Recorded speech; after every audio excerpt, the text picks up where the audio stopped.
नमस्कार, आप देख रहे हैं टीवी 9 राजस्थान। मैं हूं अमरीश श्रीवास्तव और बीते कुछ दिनों से एक बार फिर जो मंत्री किरोड़ीलाल मीणा हैं वो एक बार फिर सुर्खियों में हैं। पहले वो सरकार से नाराज़ थे इसलिए सुर्खियों में थे, अब वो लौट के आ गए हैं, उन्होंने वापस मंत्रालय ज्वाइन कर लिया है। प्रायोजक हैं cancer healer centre, a new beginning. फिर वो सुर्खियों पे और सुर्खियों की वजह एक तरफ वो अपने मंत्री पद को लेकर वो बयान दे रहे कि भाई पर्ची आ गई होगी। वैसे उन्होंने विधानसभा उपचुनाव के दौरान जब दौसा सीट में हार हुई थी तब भी उन्होंने पर्ची का जिक्र किया था। उधर नरेश मीणा को लेकर भी वो लगातार बयानबाजी पिछले 2-3 दिनों से कर रहे हैं।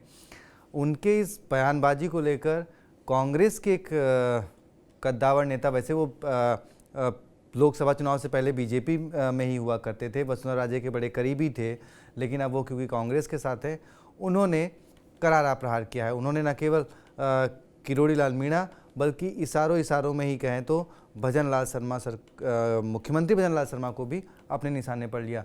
क्या कुछ उन्होंने कहा, एक बार आप ये सुनिए और उसके बाद फिर चर्चा करेंगे अपने senior executive producer Pushkar Chauhan sir से कि आखिर भाई किरोड़ीलाल मीणा की जो बयानबाजी है वो किसको मुश्किल में डालेगी और ये सियासी लड़ाई कहाँ तक जाएगी। सरकार चल रही है, सर्कस चल रहा है। कुछ है क्या? और मैं तो कई बार कह चुका हूं कि राजतंत्र में राजा पेट से पैदा होते थे, प्रजातंत्र में पेटी से होने लगे और आजकल पर्ची से होने लगे। जब पर्ची से राजा आने लगेंगे तो फिर पर्चियों की तरह ही कुछ काम होंगे। पता नहीं क्या होने वाला है, किसकी क्या लॉटरी पर्ची निकलने वाली है। इसलिए जो कुछ भी है, जो हो रहा है, वो अप्रत्याशित मत समझिए उनको, कुछ भी हो सकता है। उन्होंने कल बयान दिया है कि पर्ची से हरवाया गया है, मेरे को पूरी सरकार लगी, इस तरह का बयान दिया है। आपको शायद पता नहीं है कि परिणाम भी पूरा घोषित नहीं हो रहा था। मैं भरतपुर बैठा था, अलवर, उस रोज, और मैंने वहीं से ट्वीट किया था कि मैं तो भारतीय जनता पार्टी छोड़ ही चुका हूं और भारतीय जनता पार्टी में आज भी जनाधार वाले लोगों की योजनाबद्ध राजनीतिक हत्या करने के प्रयास बंद नहीं हुए। किरोड़ीलाल जी के भाई को हार या हराया जाना इस बात का सबूत है। थोड़ी देर में 50,000 लोगों ने उस पर व्यूज अपने दिए, थोड़ी देर में, घंटे 1.5 घंटे। राजस्थान अंधा नहीं है, यहाँ का मतदाता, यहाँ का आम आदमी आंखें खोलकर सबको वॉच कर रहा है। और आप मान के चलिए पर्ची, सरकार पर्ची की तरह ही गायब होगी। नगर निगम जो है एक कर दिया गया है, 100 वार्ड है, वार्ड भी एक करना, 2 करना सरकार का प्रिविलेज है, लेकिन ये सरकार का प्रिविलेज नहीं है कि एक वार्ड को तो जहां तुम जीत नहीं सकते 28,000 वोट का बना दो, और जहां तुम एक 28,000 वार्ड में जीत सकते हो उसके 6 वार्ड बना दो। सीधे चलते हैं अपने senior executive producer Pushkar Chauhan sir के पास। सर देखिए, जो आपने बात की प्रहलाद गुंजल के बयान की कि वो योजनाबद्ध तरीके, जब पार्टी छोड़ी जाती है, और अब तो पिछले 10 साल 11 साल में इतने कांग्रेस के नेता भाजपा में चले गए हैं। हेमंत बिस्वा शर्मा को देखिए, उन्होंने क्या बताया कि राहुल गांधी कैसे बात करते थे, किससे बात करते रहते थे। तो आप जब पार्टी में थे तब आपने ऐसी कोई बात नहीं कही। आप जब पार्टी से बाहर आ गए, दूसरी पार्टी का दामन थाम लिया, तब अब आप बताइए कि वहां गलत था ना। आप वहां तब उस पार्टी में थे, अब आपकी विचारधारा बदल गई, तो अब आप बदली हुई विचारधारा के ही तहत काम करेंगे। लेकिन यहां पर जो डिस्कशन है वो कहां से निकली खबर, वो किरोड़ीलाल मीणा जी ने बोला कि पर्ची से चुन लिया गया और मुझे हराने के लिए पर्ची से सब कुछ हो जाता है जी। वो कहते नहीं, स्टांस मिला गेंद के लिए और लगातार गेंद बाउंड्री के बाहर प्रहलाद गुंजल ने की, बोले हम तो भुक्तभोगी हैं। अब उनका पैडिंग ये नहीं है कि वो बता रहे हैं जी, वो कह रहे हैं सही, वहां योजनाबद्ध तरीके से राजनीतिक हत्या होती है। प्रहलाद गुंजल किसके करीबी रहे हैं ये किसी से छुपा नहीं है। जी सर, हमारी आपकी चर्चा कल भी हुई थी। दरअसल ये मुझे 2008 रिपीट जैसे दिख रहे हैं। किरोड़ीलाल मीणा आज बात कर रहे हैं, अच्छी बात बोल रहे हैं, कल फिर बदल जा रहे हैं, फिर कुछ थोड़े दिन बाद हम, मुझे लग रहा है अगला अटैक उनका एसआई भर्ती परीक्षा पे है, जो 2-4 बार से उन्होंने अपने को रिट्रैक्ट किया है, फिर कहीं जाएंगे, फिर वो अपनों के बीच होंगे, फिर बता देंगे। इसको प्रहलाद गुंजल को अगर बोलना था तो फिर कभी भी बोल सकते थे। वो तो बता ही रहे हैं कि बीजेपी अच्छी पार्टी नहीं, वो नेताओं से गिरे क्योंकि उनको वो पार्टी छोड़ के आए, उनको टिकट नहीं मिला। लेकिन आज वो ये बात किसके बिहाफ पे कह रहे हैं? आज ये बिहाफ किरोड़ीलाल मीणा ने दिया है, और इसीलिए मैं कह रहा हूं किरोड़ीलाल मीणा सरकार के लिए अब मुसीबत का कारण ज्यादा रहते हैं, राहत का कम। हमने एक खबर वो भी चलाई थी सर, जब वो दिल्ली से लौट के आए थे और उसके बाद अचानक उनके कैसे सुर बदल गए थे कि हाँ भाई ठीक है, अब उन्होंने गीता का एक श्लोक पढ़ा, बोले कि अब काम पे लगेंगे, काम करेंगे।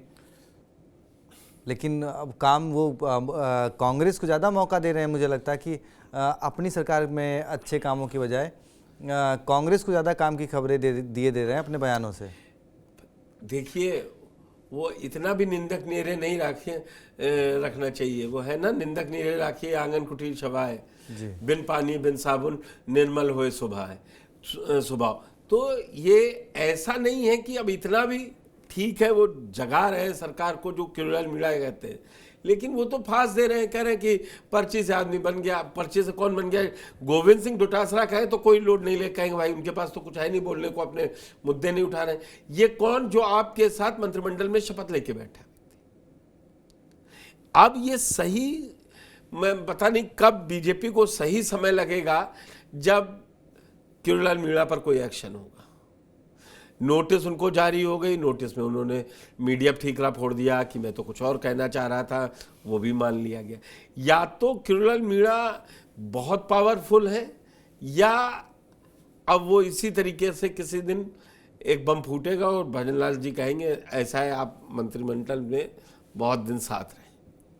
अब मीणा समाज जैसे जो उनकी पकड़ एक मानी जाती है सर, कि मीणा समाज की उनकी पकड़ है। नरेश मीणा विवाद वाले जो विवाद पूरा हुआ, उसके बाद ये मिलने भी गए, समरावता गांव गए, और अब एक बयान आया कि भाई मीणा समाज की लड़ाई उनकी अकेली लड़ाई नहीं थी, पूरे समाज की लड़ाई थी।